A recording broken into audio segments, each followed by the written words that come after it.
வணக்கம். இது வாழும் வரலாறு. வீடியோக்குள்ள போறதுக்கு முன்னாடி நம்ம சேனலை ஃபர்ஸ்ட் டைம் பாக்குறீங்கன்னா மறக்காம சப்ஸ்கிரைப் பண்ணிக்கோங்க அண்ட் பக்கத்துல இருக்கிற பெல் சிம்பலையும் கிளிக் பண்ணிக்கோங்க. ஆல்ரெடி சப்ஸ்கிரைப் பண்ணியிருந்தீங்க அப்படின்னா கிடைக்கிற லீவ் டைம் இல்ல லெஷர் டைம்ல என்னோட வீடியோஸ் ஃபுல்லா பாத்துருங்க. Thank you so much for your support. இன்னைக்கு இந்த பதிவுல நம்ம பார்க்க இருக்கிறது பழங்கால போர் முறைகளில் கையாளப்பட்ட ஒரு ராஜதந்திர போர் முறையான சக்கர வியூகம். அதை பத்தின ஒரு சில இன்ஃபர்மேஷன் தான் இந்த பதிவுல. வாங்க வரலாற்றை பார்க்கலாம். சக்கர வியூகம் அல்லது பத்ம வியூகம் என்பது பழங்கால இந்து சமய போர் முறைகளில் பயன்படுத்தப்பட்ட ஒரு போர் வியூகமாகும். இது ஒரு சுழலும் மனித மரண இயந்திரமாக கருதப்படுகின்றது.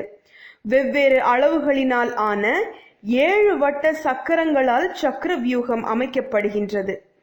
இந்த சக்கர வியூகம் என்பது நாம் காண்பதெல்லாம் உண்மை அல்ல, உண்மையை நாம் காண்பதில்லை என்ற தத்துவத்தின் அடிப்படையில் அமைந்திருக்கிறது. இந்த சக்கர வியூகம் எவ்வாறு இருக்குமெனில், உள்ளே சென்றவர் நாம் வெளியே வந்து கொண்டிருக்கிறோம் என எண்ணி போர் புரியும் போது அவர் மேலும் மேலும் உள்ளே இழுக்கப்படுவார். 3 சுற்று வீரர்களை வெற்றி கொண்டு 4வது சுற்றிற்கு நாம் காலடி எடுத்து வைத்து வெற்றி பெற்று விட்டோம் என எண்ணும் போது இன்னும் ஒரு சுற்று வீரர்கள் உங்களை சூழ்ந்து கொள்வார்கள். நாம் இந்த சக்கரத்தின் நடுவில் செல்லும் போது அனைத்து சக்தியையும் நாம் இழந்திருப்போம். இது ஒரு அற்புதமான போர் தந்திரமாகும். இது திருகு சுழல் வடிவில் சுழன்றிருக்கும். இதனுள் ஒரு வீரன் முன்னேறி செல்லும் போதே குழப்பமும் சோர்வும் அடைந்திடுவார். இதன் இறுதி சக்கர அடுக்கின் வழியாக செல்லும் போது வலிமையில் சிறந்த அனுபவ வீரர்கள் உள்ளே வருபவரை கடுமையாக தாக்குவதற்காக காத்திருப்பார்கள்.